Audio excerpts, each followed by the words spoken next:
Chère madame, est-ce que la ménopause signifie selon vous bouffée de chaleur et angoisse pour vieillir? Mon nom est Gerda Koeman et dans cette vidéo, vous verrez comment bien vivre la ménopause sans ces désagréments grâce à l'Ayurveda, une médecine traditionnelle et naturelle qui est toujours pratiquée en Inde.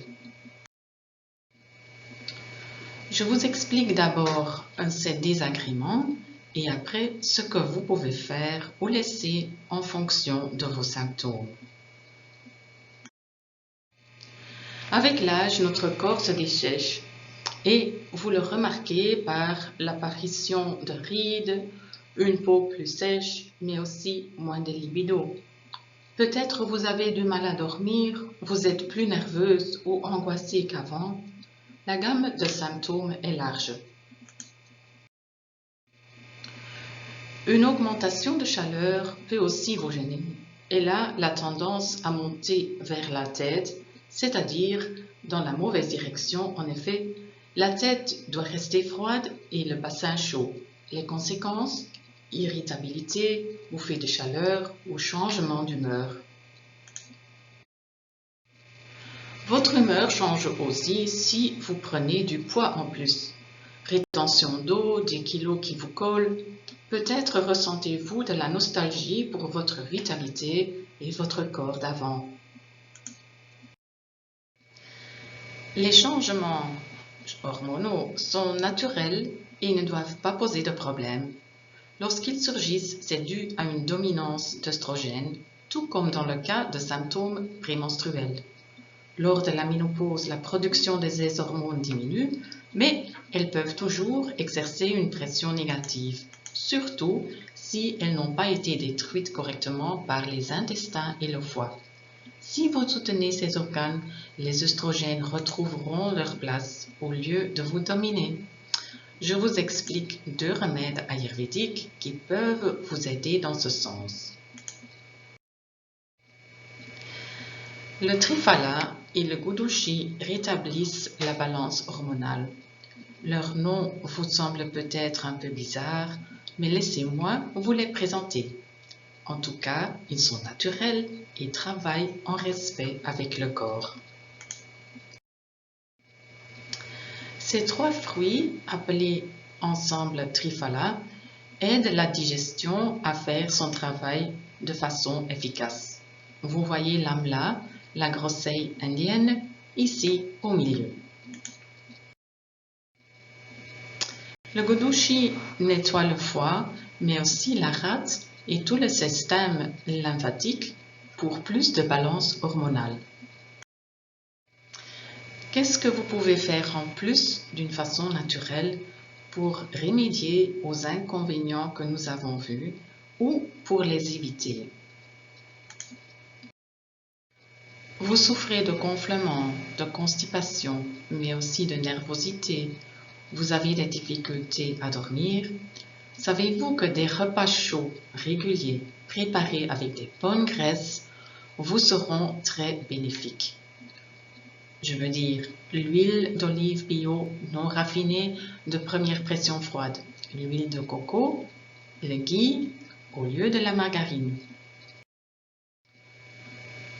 Il y a aussi des remèdes comme cette pâte à base d'amla, la groseille indienne, qui enrichit le plasma de sang et hydrate le corps. Elle ressemble à notre sirop de liège et contient plusieurs épices favorisant une bonne assimilation de votre nourriture.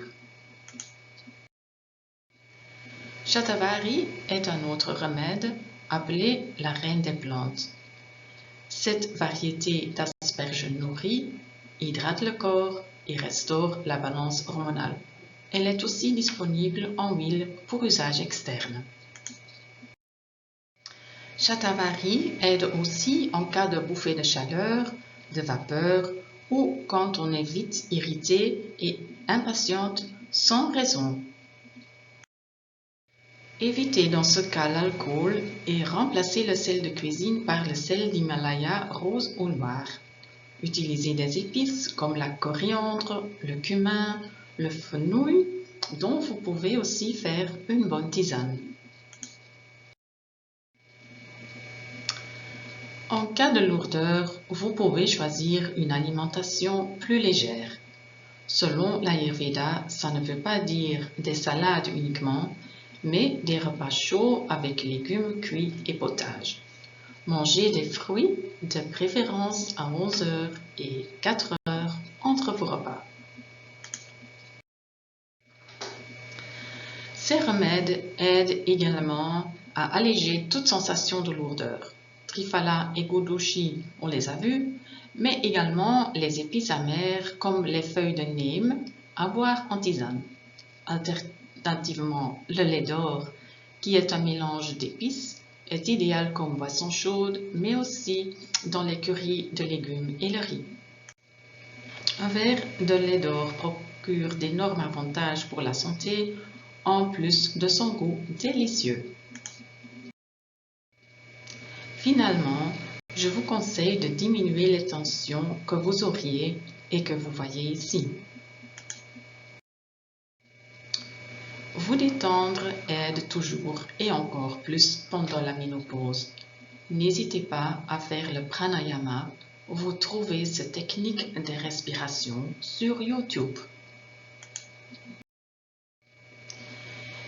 Les deux plantes qui diminuent le stress sont l'ashwagandha et le brahmi que vous pouvez également combiner.